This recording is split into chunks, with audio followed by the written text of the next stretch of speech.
Paz do Senhor, irmãos, sejam mais uma vez bem-vindos ao canal Only Jesus, canal YouTube Cristão Moçambicano.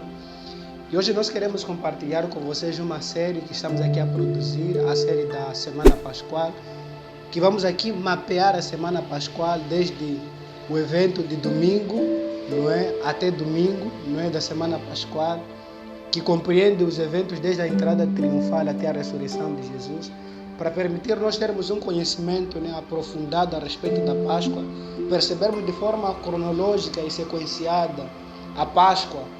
Então, haverá aqui diversos homens de Deus que estarão aqui a nos ajudar a perceber esse tema. Então, acompanhe todos os vídeos dessa série, em particular esse é o primeiro vídeo dessa série. Então, desde já convidamos você a compartilhar esse vídeo com mais pessoas, para que todos possamos estar por dentro desse mapeamento aqui da Semana Pascual, para, em função disso, nós entendermos a Páscoa e procurarmos ali aprender alguma coisa espiritual de útil para agregar valor nas nossas vidas. E se inscreva no canal, deixem like, e toda vez que vocês fazem isso, o YouTube entende que esse conteúdo é relevante, estará sugerindo para mais pessoas. Então, acompanhem toda essa série que vocês vão ser muito, mas muito abençoados.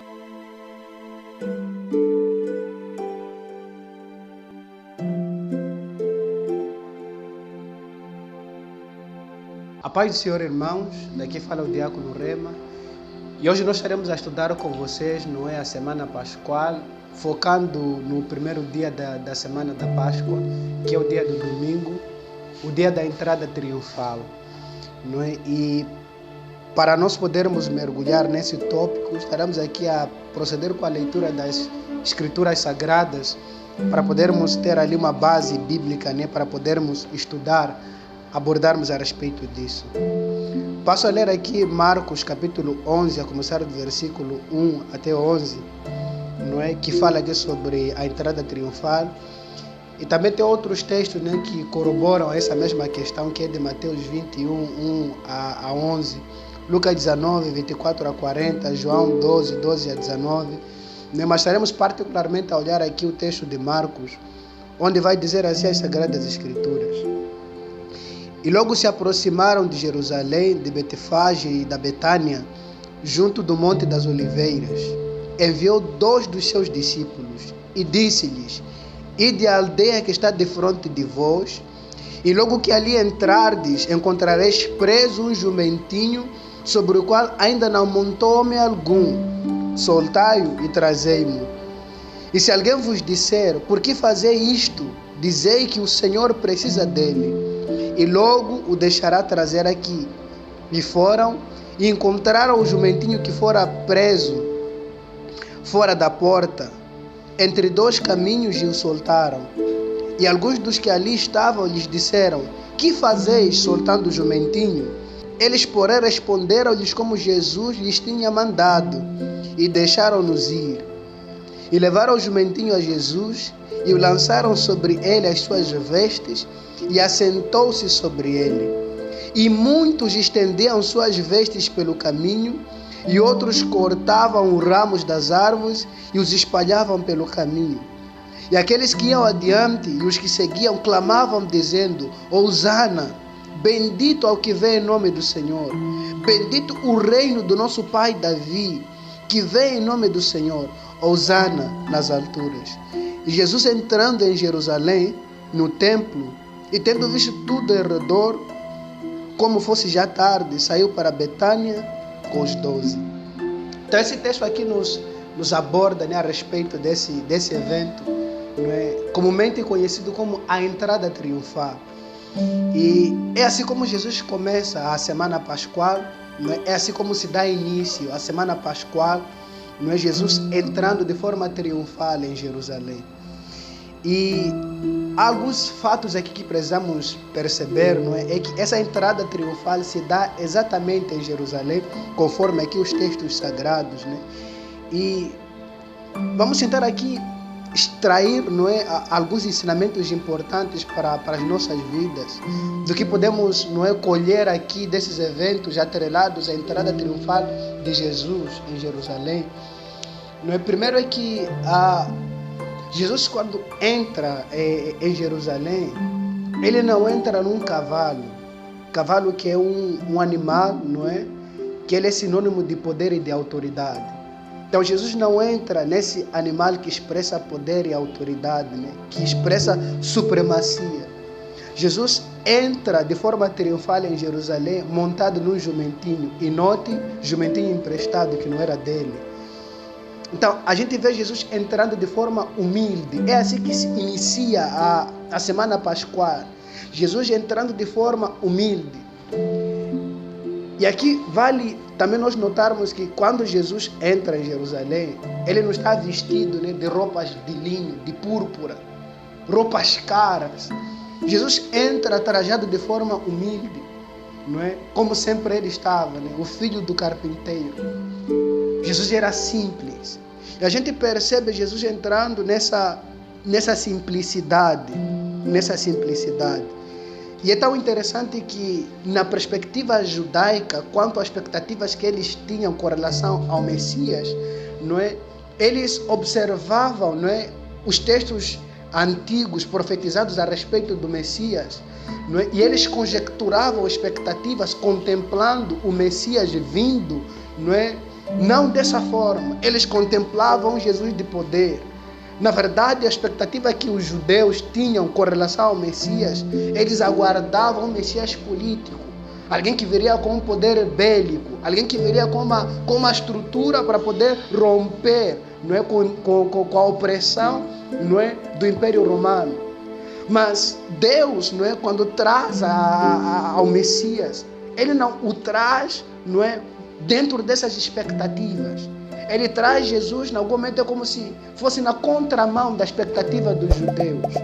É como se, em algum momento, Deus, não é, trouxesse o Messias, não é, na contramão daquilo que eram as expectativas dos israelitas. A gente vê um Jesus humilde. E aqui há que notar, há que perceber que esse é um grande ensinamento. Não é? E o primeiro ponto que nós queremos extrair aqui, colher, não é, dos eventos do domingo da Semana Pascual, é a questão de nós termos cuidado com as nossas expectativas. Cuidado com as expectativas.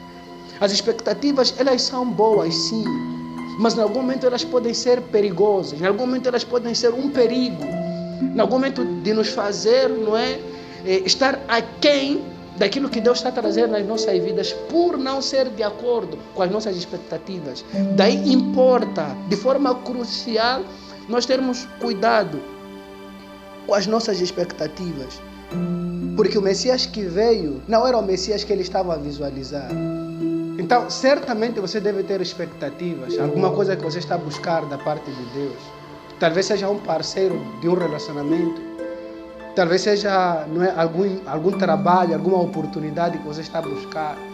E talvez você criou um perfil, talvez você criou ali, não é, uma ideia de como tem que ser as coisas. A verdade é que Deus pode trazer a resposta da tua oração de forma diferente, não é? Que não vai, em algum momento, de acordo com as tuas expectativas. Então tenha cuidado para que as expectativas não sejam um embaraço de você não receber aquilo que Deus está trazendo na tua vida. A necessidade de termos maturidade, né? A necessidade de termos aqui, não é, discernimento, para tentarmos perceber aquilo que Deus está a trazer. Às vezes nós oramos muito, Deus, se faça a tua vontade. Mas a vontade de Deus pode não ser de acordo com as nossas expectativas. Então há que termos atenção. Então esse era o primeiro ponto que nós queríamos aqui destacar com relação aqui ao evento do primeiro dia da Páscoa. Termos cuidado com as nossas expectativas. Os israelitas, não é? Eles porque esperavam um Messias de uma forma, não é? Eles porque esperavam, conjecturavam a ideia de como o Messias deveria vir, ser e estar. Quando o Messias veio, eles não se aperceberam. O Messias que entrou, o Messias que veio, não foi de acordo com como eles tinham criado, não foi de acordo com a ideia que eles tinham criado. E é tão interessante que quando Jesus entra de forma triunfal em Jerusalém, tinham pessoas no templo. Tinham pessoas no templo orando, pedindo a Deus o Messias. E o Messias veio e eles não perceberam. O Messias veio e eles não perceberam. E aqui estaremos o segundo ponto, não é? Para nós podermos refletir a respeito. E esse segundo ponto é cuidado com desatenção. Primeiro é cuidado com expectativas e depois é cuidado com desatenção. Eles não estavam atentos aos sinais de Deus. Não estavam atentos ao movimento de Deus. E é tão interessante que tinham sacerdotes que estavam orando no templo, clamando a Deus para que o Messias viesse. E o Messias veio. E eles não se aperceberam, em parte por causa das expectativas. Porque Jesus não era de acordo com o perfil que eles haviam criado com relação ao Messias. E em parte também é por causa da desatenção deles. Não estavam atentos. Então, dentro daquilo que é a nossa busca, há necessidade de termos muita sensibilidade. Muita sensibilidade da parte de Deus para percebermos quando é que Deus está a agir a nosso favor. E nos submetermos à forma como Deus está a tratar as coisas. Nos submetermos à forma como Deus está a abordar essas questões nas nossas vidas. Recebermos aquilo que Deus traz. Recebermos aquilo que Deus está a trazer. Porque a grande verdade é que Jeremias vai dizer, não é? Jeremias 29, a partir do versículo 11 em diante, vai dizer: porque eu bem sei os pensamentos que tenho a respeito de vós, pensamentos de paz, pensamentos de bem, para vos dar o fim que almejais, o fim que vocês querem. O que você anseia e almeja, Deus sabe aquilo que vai te fazer feliz. Então há necessidade de nós, não é, abrirmos o nosso coração e nos colocarmos na disposição de Deus para recebermos aquilo que o Senhor está a trazer nas nossas vidas. Porque aquilo que Deus traz e faz nas nossas vidas é o melhor. Nós temos um Pai que é bom e Ele se importa conosco, Ele se importa contigo. Então, aquilo que Deus traz na sua vida, não é? Há necessidade em algum momento de sermos como Jesus em Getsemane, né? Não querendo dar spoiler do que vai acontecer, né? Ou dos eventos atrelados aos outros dias. Mas Jesus fala ali, né? Pai, se faça a tua vontade. Às vezes nós precisamos de ter essa atitude para vivermos no centro da vontade de Deus. Às vezes nós precisamos dessa atitude para vivermos no centro da vontade de Deus. E o terceiro ponto que a gente observa aqui é o comportamento dessas pessoas. Essas pessoas que estavam ali naquele evento, que jogavam as palmeiras, que jogavam lá as suas coisas na estrada. Certamente não era um tapete vermelho, né? Mas era, em algum momento, algo de honraria. Aquelas pessoas estavam a honrar o Messias. Mas note que são esses mesmos israelitas, são essas mesmas pessoas que pouco tempo depois, quando Jesus tivesse colocado ao lado de Barabás, estariam ali a gritar: crucifiquem este Nazareno. Tudo porque receberam alguns tostões de dinheiro.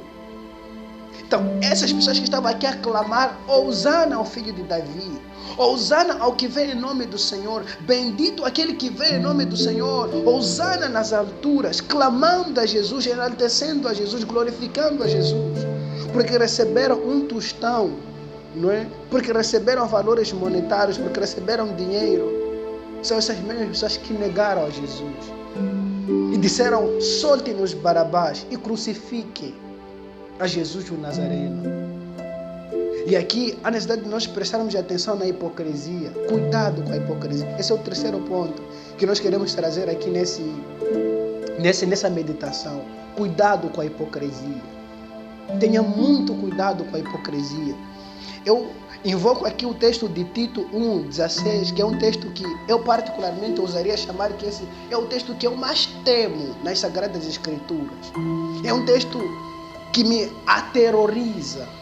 Ele vai dizer assim, não é, sobre um certo tipo de pessoas, um certo tipo de comportamento de pessoas, que vai dizer que confessam que o conhecem, mas o negam com as suas obras.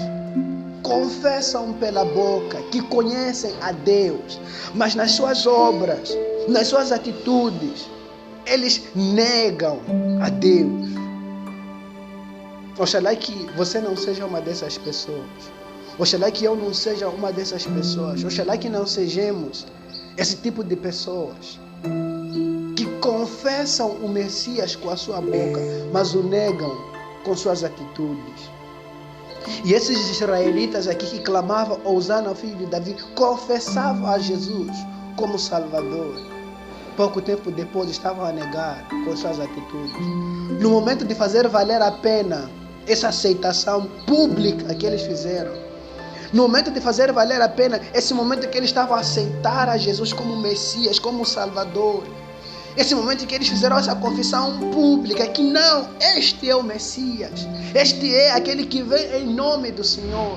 No momento deles fazerem valer a pena, eles estavam a dizer, crucifiquem este Nazareno. Então, que possamos meditar, né, nesses 3 pontos, nessa véspera pascual. Ponto número 1 é cuidado com as expectativas. Ponto número 2, cuidado com desatenção. Ponto número 3, cuidado com a hipocrisia. E quando Jesus passa por esses eventos da entrada pascual que acontece no domingo, Jesus sai com seus discípulos para Betânia, né? Que já acopla eventos da segunda-feira, né? Do outro dia da semana pascual, que certamente alguém já foi ali delegado para abordar a respeito disso. Então acompanhe outros vídeos, né? Para tentarmos pensar e entender um pouco aqui a semana pascual. Estamos aqui a tentar mapear, né, a semana pascual para procurar trazer um esclarecimento melhor a respeito disso, de forma cronológica nós percebermos a Páscoa. E no meio disso nós procuramos aqui, não só entender, né, mas procurarmos colher ensinamentos, fazermos uma exegese, e no meio disso tentarmos perceber como aplicar isso nas nossas vidas. E para encerrar, eu gostava aqui de trazer um apelo, e esse apelo se reflete no que a gente observa. Tinha lá um jumentinho preso. Jesus, quando entra em Jerusalém, essa foi a ordem que ele deu aos seus discípulos: vão e libertem o jumentinho. Então, eu não sei em que áreas da tua vida as coisas estão aprisionadas. Não sei em que área você se encontra em algum momento aprisionado, preso, enclausurado, impedido de prosseguir, impedido de ir adiante. Não sei que área. Esse apelo eu coloquei aqui como pergunta, né? Que diz assim: qual é o jumentinho na tua vida que Jesus quer libertar? Qual é o jumentinho? Qual é a área? Qual é a questão? Qual é o ponto que Jesus quer libertar na tua vida? Então, nessa semana pascual, né, em particular, esse dia, eu gostava de trazer esse apelo para você poder expressar na presença de Deus aquilo que é a área em que você está aí debaixo de aflição, a área que você percebe e tem entendimento que não, aqui eu estou enclausurado. Esse Jesus que foi dito que bendito é o que vem em nome do Senhor, Hosana nas alturas, ele tem poder e capacidade para poder nos libertar de toda e qualquer situação. Então não importa o que você está a passar, Jesus é capaz de operar na sua vida e ministrar libertação. Então identifique isso aí, expresse na presença de Deus. Estaremos aqui orando. Pai, em nome de Jesus, o Senhor está ciente da situação da pessoa que nos assiste. E Deus, nós te louvamos e adoramos o teu nome, porque sabemos que, sobretudo, o Senhor é poderoso para, na verdade, operar na vida da pessoa que nos acompanha. Queremos ministrar em nome de Jesus a manifestação do teu poder e da tua graça. Queremos, Senhor, ministrar na vida de quem nos assiste o poder de Deus e a libertação de Deus. Na área em que, na verdade, eles precisam de libertação, Senhor, opere no nome de Jesus, para a glória do teu nome. Opere milagres, opere maravilhas. Revela-te, ó Deus. Manifesta o teu poder, Senhor, na vida da pessoa que nos acompanha. Nós queremos ser gratos e declarar vitória, porque o Senhor vive. E porque o Senhor vive, nós podemos crer no amanhã. E porque o Senhor vive e triunfou sobre a morte, nós podemos cantar o hino da vitória. Então queremos te louvar e declarar a bênção do Senhor sobre as nossas vidas. Em nome de Jesus. Muito obrigado, Pai. Amém. Então que Deus abençoe você. Não é? Certamente daqui do lado estará aparecendo, não é, outros vídeos, né, dos outros dias, né? Conforme a gente explicava, estamos aqui a tentar fazer um mapeamento da Semana Pascual, o programa aqui do canal Only Jesus, canal YouTube Cristão Moçambicano. Estamos aqui a tentar produzir essa série para proporcionar um tempo de nós entendermos melhor sobre a Páscoa e, em função disso, nós crescermos espiritualmente. Então, importa que ele cresça e que nós diminuamos. Only Jesus. Até a próxima.